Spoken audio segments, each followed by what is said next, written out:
Takže dneska vám ukážu, jak si nejlepším způsobem přesunout videa z iPhoneu nebo fotky, cokoliv, co se týče od fotek nebo videí z iPhoneu do počítače, nejrychlejší způsob bez jakéhokoliv nahrávání na nějaký cloud nebo podobných věcí.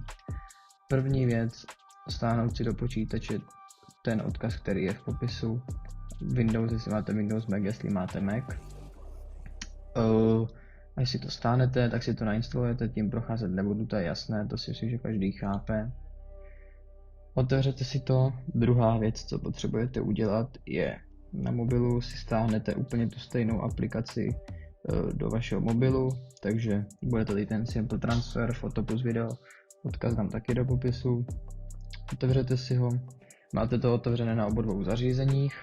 Teďka mobil je připojený, teďka na počítači dáte Find Devices, ono to najde, jelikož jste na stejné Wi-Fi, to je teda podstatné, musíte být na stejné Wi-Fi, tak to najde to vaše zařízení, vy na to kliknete, teďka se vám ukáže kód, vy ho opíšete, teď je to propojené, no a teď co uděláte, video, které chcete přesunout z fotek, tak si ho přesunete do Albuma, které sami vytvoříte a share, add to album a teď si vytvoříte album vyloženě jenom na ten transfer, takže dáte si to do toho. No, teď byste to měl aktualizovat, jestli ne, tak zmačkněte tady na to zelené tlačítko, takže teď se to zaktualizuje, opět si otevřete toto.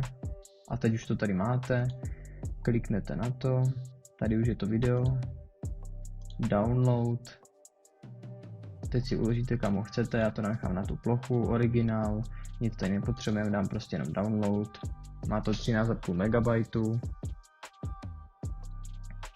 teď se to skrz tu Wi-Fi vlastně posílá, uploaduje se to. Neuploaduje se to nikam do zahraničí, někam na nějaký tento cloud nebo někam, uploaduje se to prostě jenom v té vaší síti.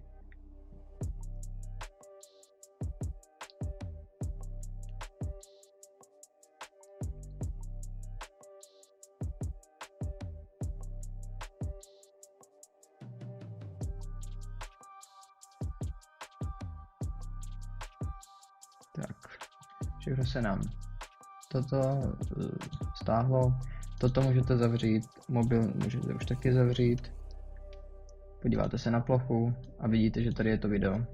Když ho otevřu,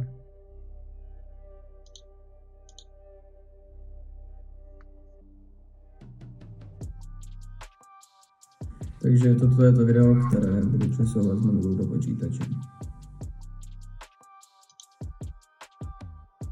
Takže to je všechno, video máte u sebe na počítači bez jakékoliv ztráty kvality a bez jakéhokoliv placení jakýchkoliv jiných externích programů. Takže děkuji za slednutí a zatím.